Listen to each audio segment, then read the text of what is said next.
Baik, Assalamualaikum warahmatullahi wabarakatuh. Waalaikumsalam warahmatullahi wabarakatuh. Baik, pertama-tama sebelumnya perkenalkan Bapak dan rekan-rekan sekalian, saya Danang Rizky dengan nomor induk mahasiswa 19.24212. Pada kesempatan kali ini saya akan mempresentasikan terkait dengan tugas ujian akhir semester mata kuliah Negara Hukum dan Demokrasi untuk memenuhi nilai mata kuliah Negara Hukum dan Demokrasi terkait dengan negara hukum pada era kerajaan. Namun sebelumnya, saya pertama-tama hendak mengucapkan terima kasih yang sebesar-besarnya kepada Bapak Ilham Yuli Isdianto selaku dosen pada mata kuliah Negara Hukum dan Demokrasi pada semester 5 kali ini. Tak lupa ucapan terima kasih juga saya sampaikan kepada rekan-rekan sekalian yang telah menyempatkan waktunya untuk mengikuti ataupun untuk bergabung bersama saya pada penjelasan terkait dengan negara hukum era kerajaan pada sore hari ini. Kemudian untuk mempersingkat waktu, baik, next slide, minta tolong.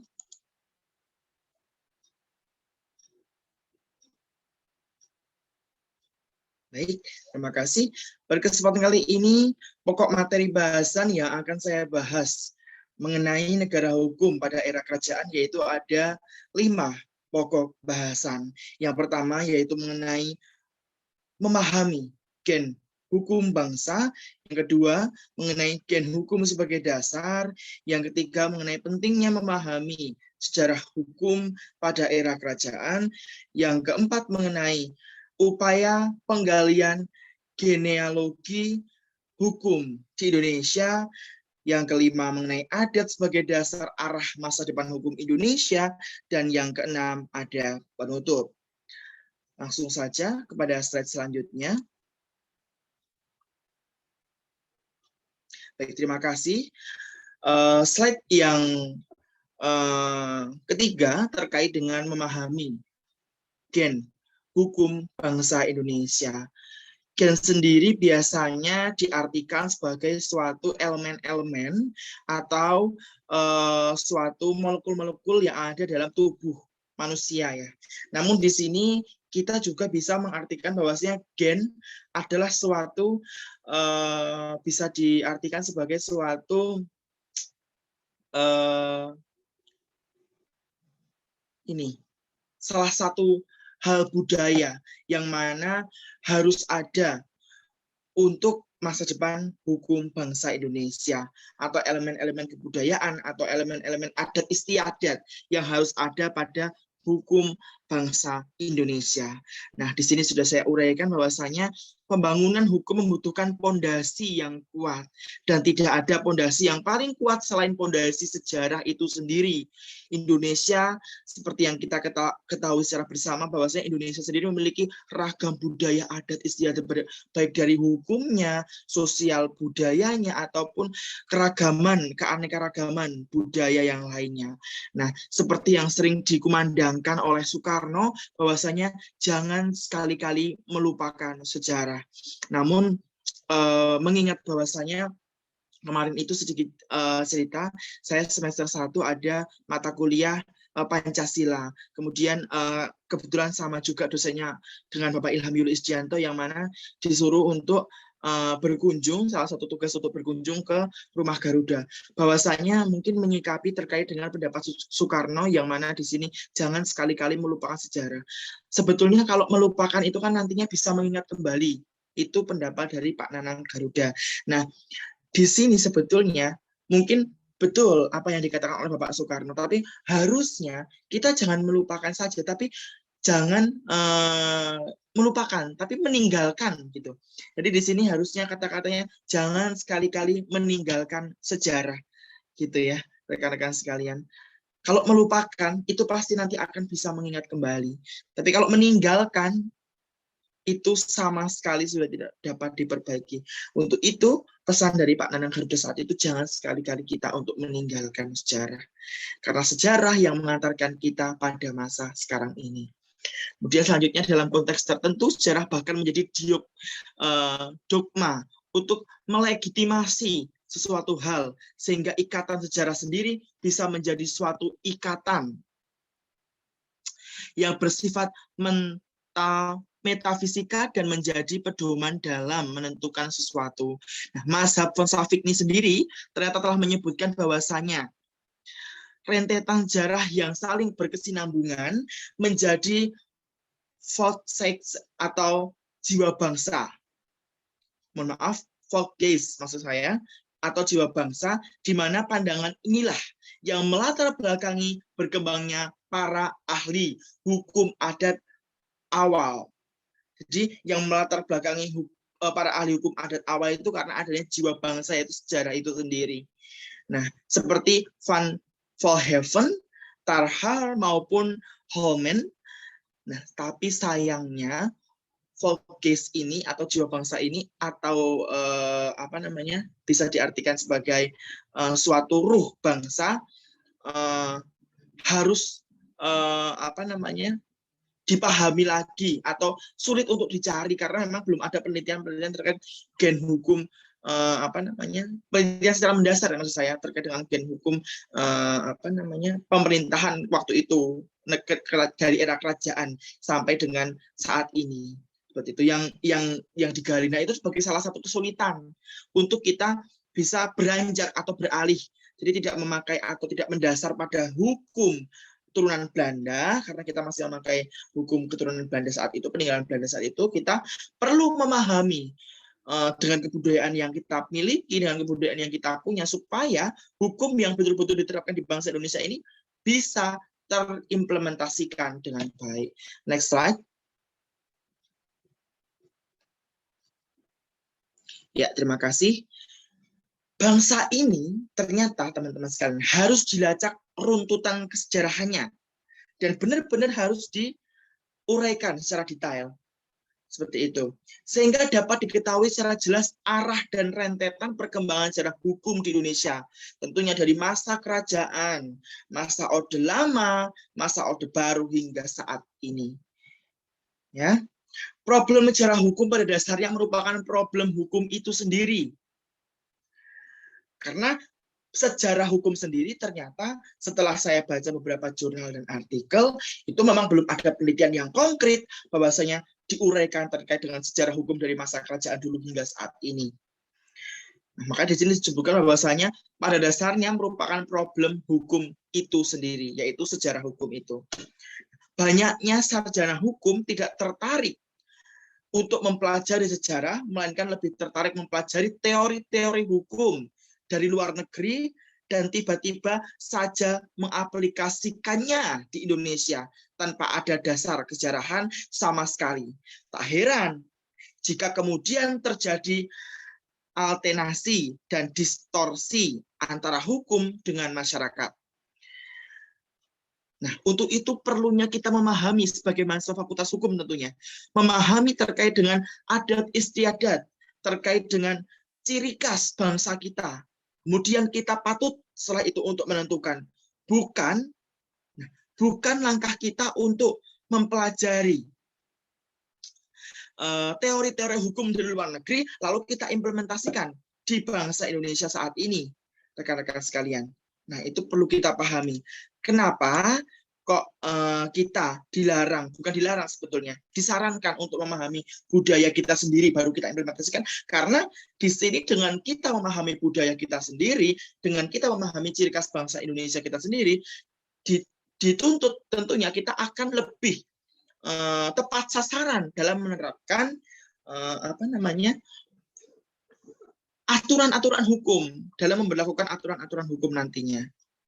Nah, untuk itu dari beberapa mahasiswa atau dari beberapa kalangan anak muda atau kalangan pelajar yang mempelajari teori-teori hukum dari luar negeri dan diterapkan dan diaplikasikan di Indonesia. Jadi disebutkan bahwasanya itu akan menjadikan alienasi atau distorsi, atau bisa diartikan ketidakmaksimalan dalam penerapan atau pengaplikasian suatu peraturan hukum.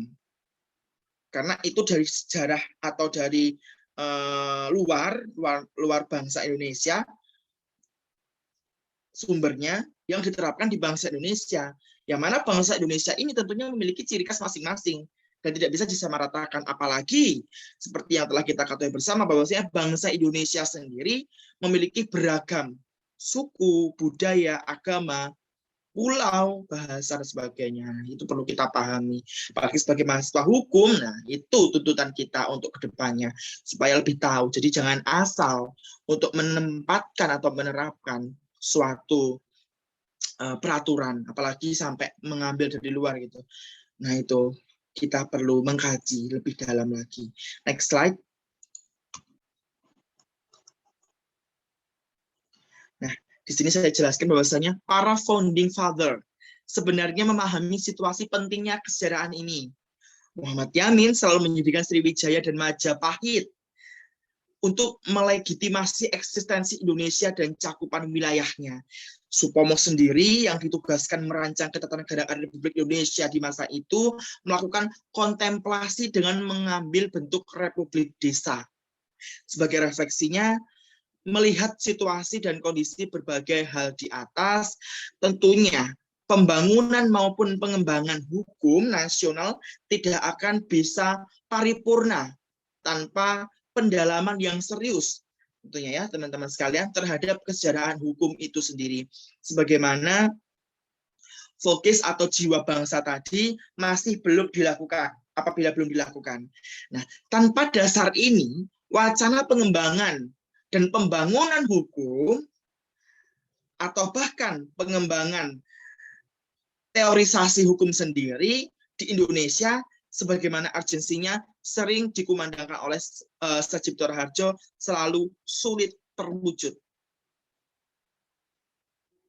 Nah, perlu dipahami di sini terkait dengan slide memahami gen hukum bangsa ini, bahwasanya apabila kita tidak memahami terkait dengan budaya dari bangsa Indonesia sendiri, ciri khas bangsa Indonesia sendiri, yang nantinya menjadi dasar untuk kita menentukan arah hukum kita mau dibawa kemana, itu akan sulit terwujud apabila kita tidak bisa memahami hal tersebut. Baik, next slide.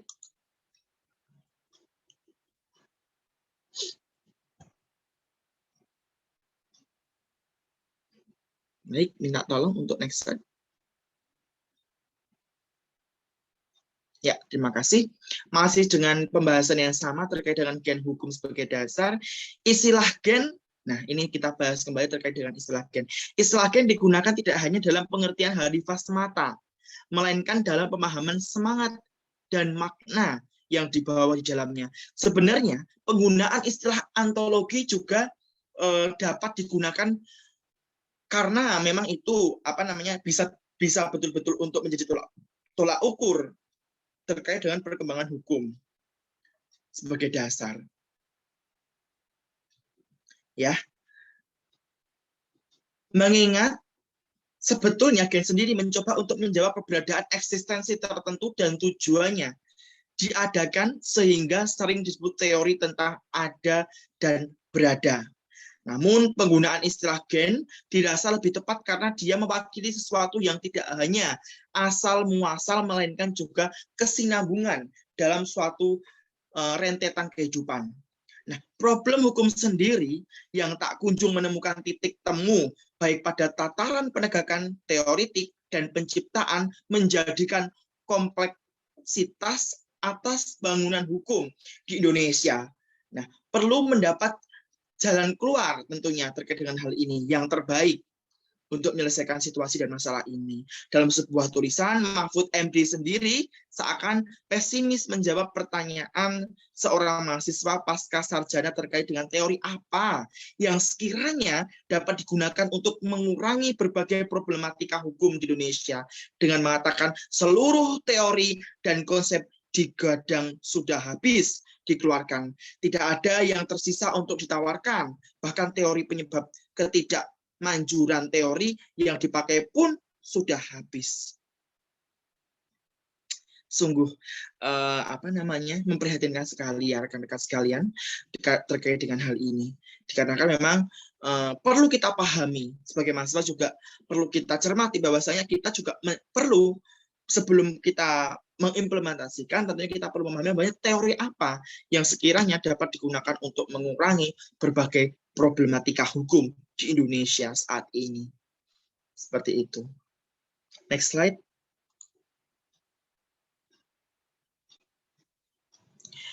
Tentu apa yang dikatakan oleh Prof. Mahfud MD tidak salah.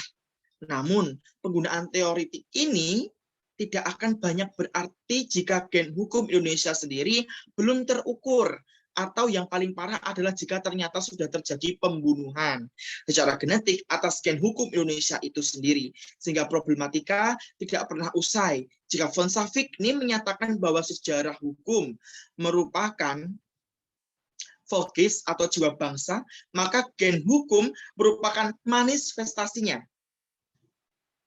Gen hukum merupakan manifestasinya.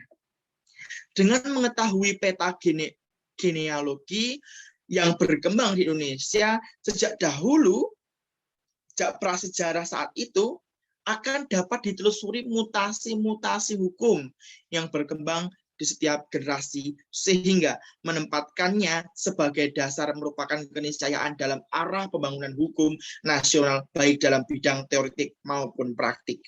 Di sini bisa saya pahami dan rekan-rekan pahami bersama bahwasanya terkait dengan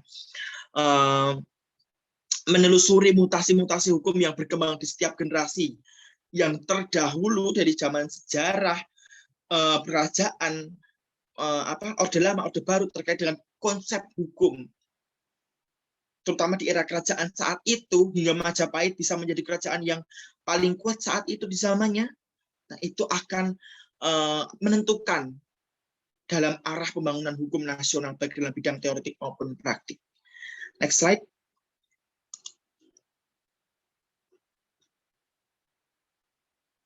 Di sini kemudian materi selanjutnya terkait dengan pentingnya memahami sejarah hukum pada era kerajaan. Nah, bisa dilihat bersama, di sini saya sebutkan bahwasanya, sebentar, catatan sejarah di bidang hukum kuno Indonesia sangatlah sedikit.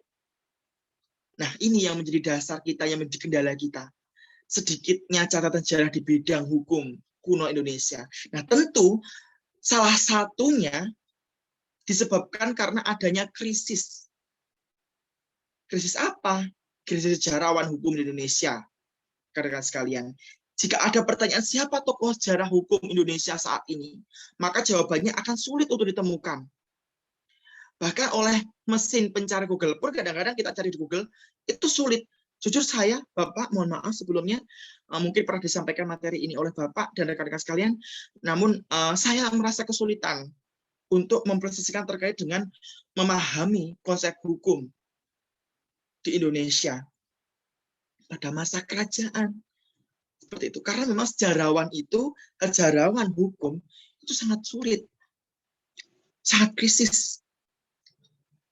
Nah, untuk itu pemahaman sejarah hukum menjadi sesuatu yang tidak menarik, bahkan tidak hanya oleh kalangan sejarah, melainkan oleh sarjana hukum. Jangankan sarjana hukum, mahasiswa hukum saja kadang-kadang masih kurang tertarik dengan sejarah hukum.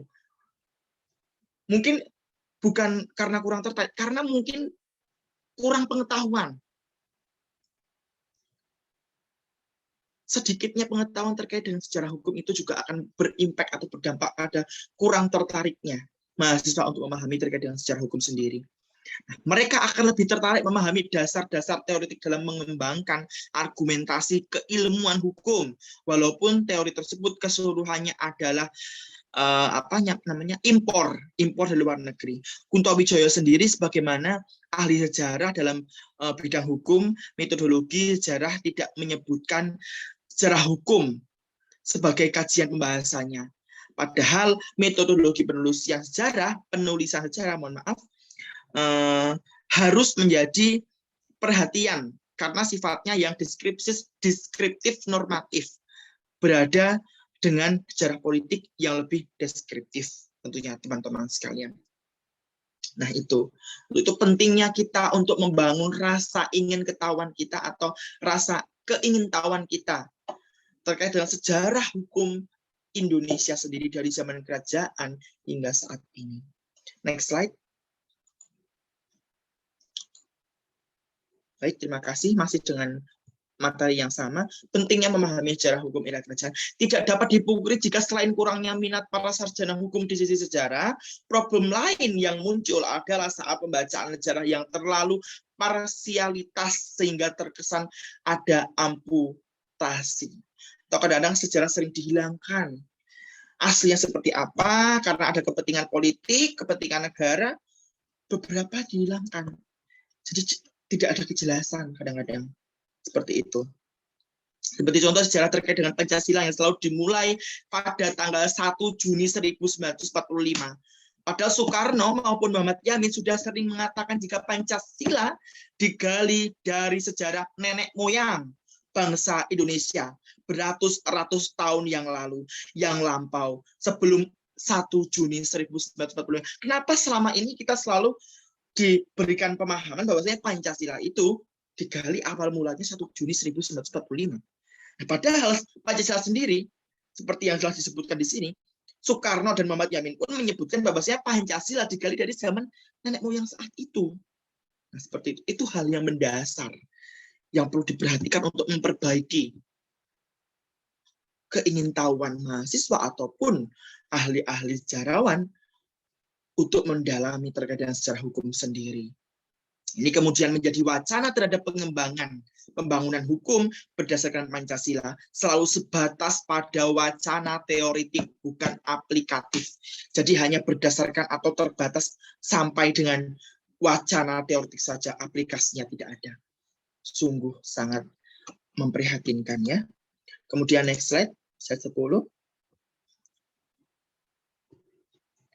Nah, di sini saya sampaikan terkait dengan upaya penggalian genealogi hukum di Indonesia saat ini. Nah, walaupun selama ini analisis dan penelitian terkait dengan gen hukum atau bisa disebutkan dengan budaya hukum Indonesia secara holistik belum pernah dilakukan, namun upaya-upaya untuk menyikapi gen hukum bahkan mencoba mengimplementasikannya sudah pernah dilakukan. Dan tidak ada maksud saya, dan tidak bisa begitu saja diabaikan. Penelitian terdahulu itu tidak bisa diabaikan. Selanjutnya untuk lebih mempermudah dan memahami upaya-upaya apa saja dalam penggalian genealogi hukum Indonesia, paling mudah adalah dengan dibagi menjadi 3 bagian secara umum, yakni gen hukum Indonesia pada era kerajaan, gen hukum Indonesia pada era kolonial, dan gen hukum Indonesia pada era Republik Indonesia. Seperti itu. Nah, pada masa ke masa perlu kita pahami sejatinya gen hukum Indonesia itu seperti apa, baik di era kerajaan, baik di era kolonial, ataupun di era Republik Indonesia saat ini. Mohon maaf. Selanjutnya. Baik, terima kasih. Upaya penggalian genealogi hukum di Indonesia juga berhubungan terkait dengan sejarawan. Nah, para sejarawan yang menulis sejarah kerajaan di Indonesia memang cukup banyak. Dari sejarah luar dikenal dengan O. W. Walters, Van Volken, Richards, maupun dari Indonesia seperti Anhar Gonggang, kemudian Slamet Mulyana, kemudian Bukhari, dan Purnadi Purbacaraka. Namun dalam penulisan sejarah-sejarah tersebut oleh ahli sejarah tidak secara spesifik membahas terkait dengan sejarah hukum sendiri. Itu minimnya sejarawan terkait dengan pemahaman sejarah hukum. Itu yang menjadi salah satu kendala kita. Penulisan sejarah hukum di masa kerajaan dahulu oleh ahli hukum sebenarnya sudah diawali oleh Muhammad Yamin sendiri. Menulis penelitian luar biasa tentang sejarah tata negara Majapahit, hasil penelitian tersebut kemudian dibukukan menjadi 7 jilid atau parwa. Seperti itu. Next slide. Terkait masih sama pembahasannya terkait dengan upaya penggalian genealogi hukum Indonesia. Kajian terkait dengan gen hukum sendiri di masa kerajaan ataupun prakolonialisme sebenarnya tidak hanya berkutat pada persoalan-persoalan kerajaan semata atau patronase Sriwijaya Majapahit sebagai kerajaan besar di kala itu, tetapi eksistensi dan kapasitas masyarakat lokal dengan hukum lokalnya, yakni hukum adat itu tidak bisa dinegasikan. begitu saja. Mungkin maksud saya ini negosiasikan begitu saja ya teman-teman. Para eksponen hukum adat tentunya sudah bekerja keras untuk hal ini. Karena hukum adat sendiri merupakan bagian dari identitas hukum nasional yang masih kuat dalam kesadaran dan kebudayaan lokal dari era kerajaan hingga era sekarang ini. Next slide.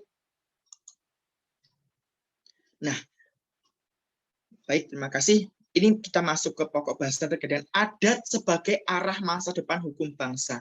Seperti yang telah kita ketahui bersama, bahwasanya berbicara tentang arah dan masa depan hukum bangsa Indonesia pada dasarnya adalah berbicara dalam kerangka teoritis dan teknis terkait dengan pembangunan hukum Indonesia sendiri. Pada masa ke masa, awal kemerdekaan hingga Orde Baru, tema pembangunan hukum Indonesia sangat senter digagas dan juga dipelopori oleh pemerintah. Pembangunan hukum nasional pada masa Orde Baru tidak hanya berhenti di ruang-ruang diskusi, melainkan teraktualisasi pada GBHN, replita maupun program tahunan. Namun pasca reformasi, sebagaimana yang diungkapkan oleh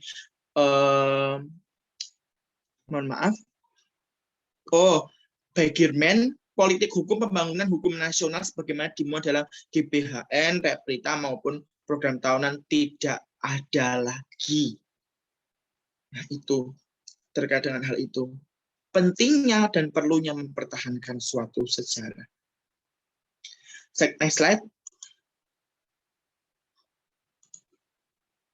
Baik, hukum adat sebagai gen hukum Indonesia merupakan suatu kekayaan nasional yang tidak terbilang nilainya, teman-teman sekalian. Bersyukurlah kita di Indonesia, tinggal di Indonesia yang memiliki beragam adat istiadat yang sangat banyak dan beragam. Dari Sabang sampai Merauke memiliki ciri-ciri ataupun memiliki suatu karakteristik yang berbeda-beda.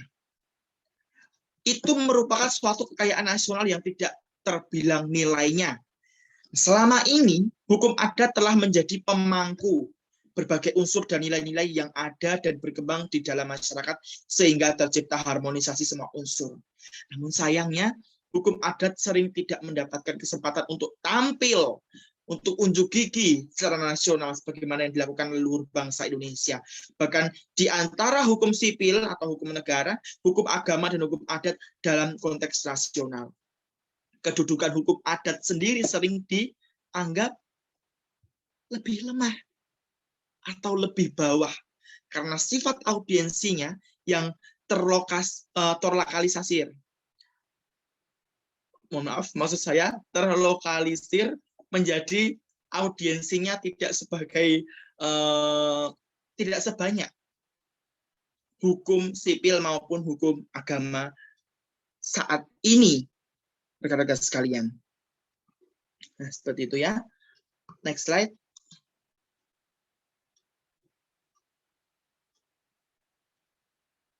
Baik, terima kasih. Walaupun kenyataannya hukum adat menjadi salah satu gen hukum yang sejak dahulu kala hingga saat ini masih eksis di Indonesia, namun kenyataannya sejarah hukum nasional di Republik Indonesia sendiri tidak selalu mendudukan hukum adat di tempat terhormat dalam strata hukum nasional. Eksistensi hukum adat dalam pembangunan hukum nasional selama ini memang tidak pernah menentu atau berubah-ubah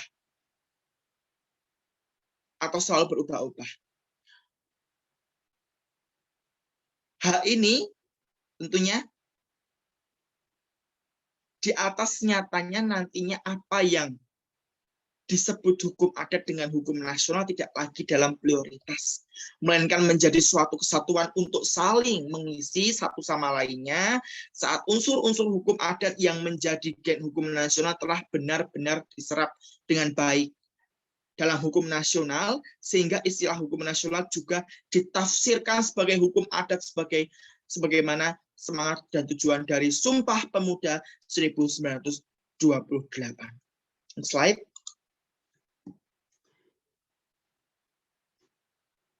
Terima kasih. Atas dasar tersebut sudah sewajarnya pembangunan hukum di Indonesia mulai babak baru.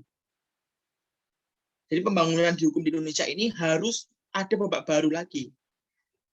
dengan cara menggali sejarah dan genealogi hukum Indonesia sehingga ditemukan rentetan DNA.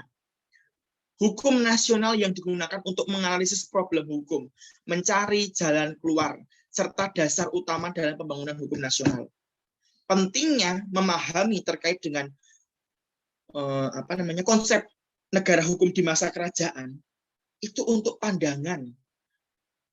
Karena kerajaan itu berada di Indonesia, tentunya kerajaan itu dahulunya yang menciptakan adat istiadat itu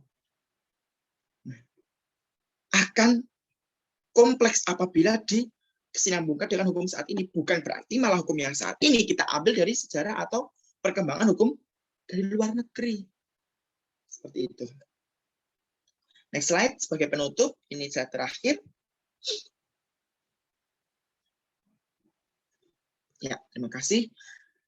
Sebagai penutup, saya perlu sampaikan bahwasannya gen hukum menjadi dasar yang paling utama dalam pembangunan hukum nasional hingga saat ini. Belum ada hasil penelitian atau kajian terpublikasi yang benar-benar bisa menunjukkan peta gen hukum di Indonesia sejak era kerajaan kolonial hingga Republik Indonesia. Akibat dari belum adanya penelitian gen hukum yang komprehensif, wacana pembangunan hukum nasional selalu terhambat, dan problem-problem hukum di Indonesia tidak dapat teruraikan dengan baik. Bahkan hukum adat sebagai salah satu gen hukum yang sejak dulu kala hingga saat ini masih eksis dan merupakan kekayaan nasional yang tidak ternilai sering terabaikan dan dilengserkan. Padahal efektivitas hukum adat sendiri sudah terbukti selama ratusan tahun atau bahkan ribuan tahun di Nusantara. Bahkan dalam bentuk masyarakat hari ini yang selalu berubah dan berkembang, maka adat menjadi pilihan yang tepat. Sebagaimana sering disebutkan dalam pepatah, adat dipakai baru kain dipakai usang. Baik, sebagai mahasiswa hukum tentunya kita perlu memahami terkait dengan sejarah hukum, baik dari sejarah negara hukum Indonesia, baik dari era kerajaan hingga saat ini. Pentingnya memahami sejarah untuk mengetahui apa langkah yang tepat untuk kita ambil saat ini dengan berpondasi sejarah pada masa lalu. Karena sejarah pada masa lalu perlu kita ingat selalu yang akan mengantarkan kita pada masa sekarang ini. Jadi kita pada masa sekarang ini dituntut untuk tidak boleh lupa akan apa yang telah terjadi pada masa lalu. Next slide. Ya, mungkin cukup sekian presentasi dari saya pada siang hari ini. Semoga saya berharap presentasi saya kali ini bisa menambahkan wawasan untuk teman-teman sekalian, supaya nanti teman-teman termotivasi untuk mempelajari terkait dengan sejarah hukum negara hukum di Indonesia pada era kerajaan. Kemudian mungkin dari rekan-rekan sekalian ada yang ingin mengajukan pertanyaan? Dipersilahkan.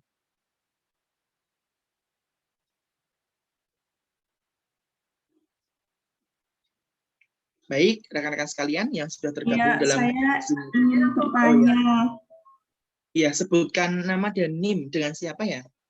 Oh ya, saya Reza Aisyana Cahya Sofan, NIM 19.24292. Oh ya. Sebelumnya, apakah Iya, Mbak suara Reza, saya bisa terdengar dengan jelas? Iya, bisa terdengar. Ya, saya ingin bertanya, tadi kan sudah dijelaskan mengenai adat sebagai arah masa depan hukum bangsa. Yang saya tanyakan, hal apa yang meyakinkan bahwa adatlah yang memang menjadi arah masa depan hukum bangsa? Terima kasih. Baik, terima kasih Mbak Reza Aisyana Cahya Sofran. Langsung saya jawab ya. Seperti yang materi telah saya bahas saat ini, yang mana juga berhubungan dengan adat istiadat, sejarah, yaitu mengulik terkait dengan negara hukum pada masa kerajaan. Nah, tentunya di situ juga ada adat istiadatnya. Nah, hal yang meyakinkan kenapa kok hukum adat bisa menjadi dasar pondasi atau bisa menjadi tolak ukur atau pandangan, itu karena yang pertama, hukum adat mampu masuk ke dalam wilayah substansial masyarakat dan menjadi bagian dari kesadaran komunal. Dua, hukum adat mampu memangku unsur-unsur lain seperti unsur asing maupun unsur agama, bahkan unsur tradisional sekaligus unsur modern. Yang ketiga, dalam asasnya adat dipakai baru yang berarti hukum adat selalu dapat komunikatif dengan perkembangan zaman. Jadi adat itu bukan justru malah kuno, tapi bisa komunikatif dengan perkembangan zaman. Apalagi di era industri 4.0, di mana masyarakat berkembang dan berubah dengan sangat cepat. Jadi tidak perlu takut kalau misalkan kita memahami hukum adat atau kita memahami terkait dengan hukum pada masa lalu kerajaan, berarti kita akan dianggap kuno. Oh tidak, justru malah hukum adat itu sangat komunikatif dan bisa komunikatif. Seperti itu. Ya, Mbak Resta, bisa dipahami? Bisa. Baik, terima kasih atas pertanyaannya.